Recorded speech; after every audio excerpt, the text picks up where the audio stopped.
हे everyone, good morning. So जैसा कि आप सब जानते हैं कि आज बीएसआर सर के the magic of thinking grace का डे 3 मॉर्निंग सेशन है 6 बजे, और मैंने आज भी अटेंड किया। मुझे बहुत अच्छा लगा और मैं आने वाले सारे डेज अटेंड करने वाली हूँ। सो सर ने शुरुआत में हमें आज बताया कि देखो क्या होता है ना कि हम बहुत सारी चीज़ें प्लान करके रखते हैं, लेकिन वो नहीं होता, पर सडन वो हो जाता है, हम उस चीज़ को पा लेते हैं, उस चीज़ को कर लेते हैं। तो दरअसल इसके पीछे एक अलग एनर्जी काम कर रही है। हम कुछ नहीं करते, हम प्लान नहीं करते हैं। ये सारी चीज़ें यूनिवर्स प्लान करती है, डिवाइन प्लान करता है, समझ रहे हो। उसके बाद सर ने हमें बताया कि अभी जो मतलब 30-40 साल से जो ये वर्ल्ड की हालत हो गई है ना, बहुत खराब हो गई है।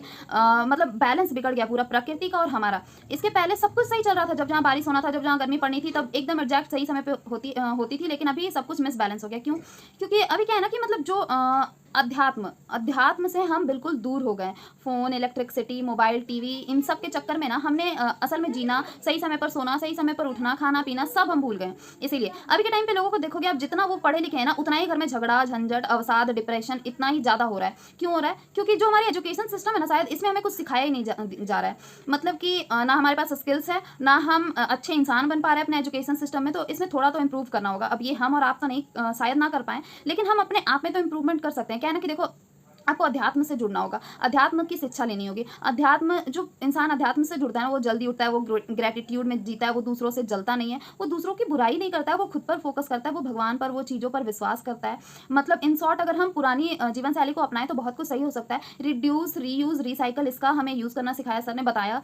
क्या है ना कि जो अध्यात्म में जीता है ना, वो कम में भी अपना गुजारा कर सकता है। ऐसा नहीं कि बिल्कुल ज़्यादा ज़्यादा ज़्यादा चाहिए, समझ रहे हो। देन सर ने, और हाँ, सर ने ये भी बोला कि जो अध्यात्म से नहीं जुड़ा रहेगा ना, वो बिल्कुल पतन की ओर जाएगा। उसके बाद सर ने कहा कि आप जो भी करो होश में रहकर करो। आप जब होश में रहकर करते हो ना, तो चीज़ें अच्छे से करते हो। लाइक आप, अगर आप मतलब बेहोश, कहने का मतलब कि दिमाग से होश में अगर आप नहीं हो ना, तो आप गुस्सा करो, और गुस्से में क्या बोल रहे हो आपको ये पता नहीं। आप गुस्सा करो लेकिन होश में रहकर। आप मानसिक खाते हो ना, तो अगर आप होश में रहकर खाओगे ना, आप समझोगे ना कि वो किसी को बहुत तकलीफ देकर हम खा रहे हैं, तो आप नहीं खाना चाहोगे, एक्सेट्रा एक्सेट्रा। बहुत चीज़ें सर ने हमें बताई।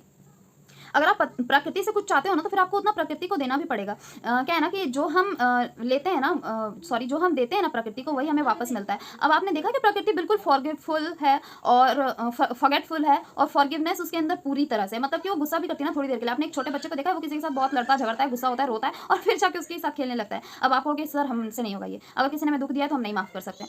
तो फिर भुगतो, वैसे ही आपको ही भुगतना है। अगर आपको आज कुछ रिक्वायर्ड है ना कि आपको ये चीज़ें सीखनी है, कुछ स्किल सीखनी है, या फिर कुछ और सीखना है, और आप आज नहीं सीख रहे हो ना, तो आगे चल के डेफिनेटली आपको भुगतना पड़ेगा। आपको उन सब चीज़ों में फेस करना पड़ेगा कि आप नहीं कर पा रहे हो। वैसे ही अपने रिश्तों को, अपनी चीज़ों को, अपनी स्किल्स को, सबको, अगर आज आपके पास टाइम ना सुधारने का, तो सुधारो, अदरवाइज कल आपको ही भुगतना पड़ेगा।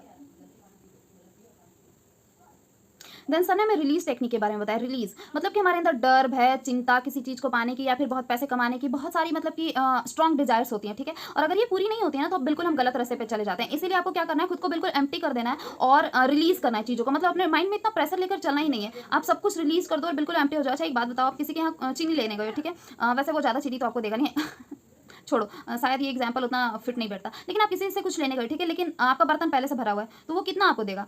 जितना खाली हो उतना ही ना। लेकिन आप पूरा खाली बर्तन करके देते हो, जाते हो, तो वो तो पूरा आपको बर्तन भर के मिलेगा ना। तो वैसे ही, वैसे आपने ये चीज़ सुनी है कि जब हम भगवान से कुछ मांगते हैं तो वो बिल्कुल मिलता है, लेकिन जब हम भगवान से कुछ भी नहीं मांगते हैं ना, तो हमें सब कुछ मिलता है। तो सेम वही चीज़ हमें अपनानी है। मतलब हमें ऐसा नहीं करना है कि ये चाहिए चाहिए, ये ऐसे ऐसे करना ही नहीं है। अब बिल्कुल रिलीज कर दो अपने आप को हर चीज़ से। अब किसी से आपको बहुत चिड़चिड़ापन होता है, ठीक है, अभी भी रिलीज कर दो। हाँ, उससे गुस्सा आ रहा है, देख के रिलीज करो, इग्नोर करो, ठीक है।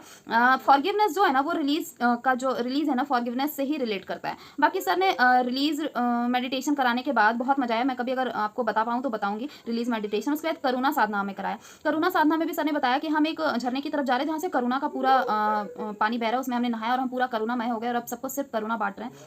उसके बाद सर ने हमें बहुत सारे गाने भी गाकर सुनाए। अब ये गाने सिर्फ गाने नहीं होते, भजन नहीं होते, ये ना मतलब कि हमें अध्यात्म की ओर खींचते हैं।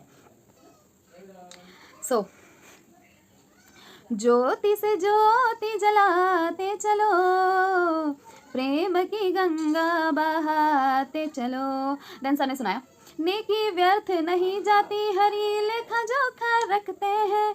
नेकी व्यर्थ नहीं जाती, हरी लेखा जोखा रखते हैं। औरों को फूल जो देते हैं, उनके भी हाथ महकते हैं।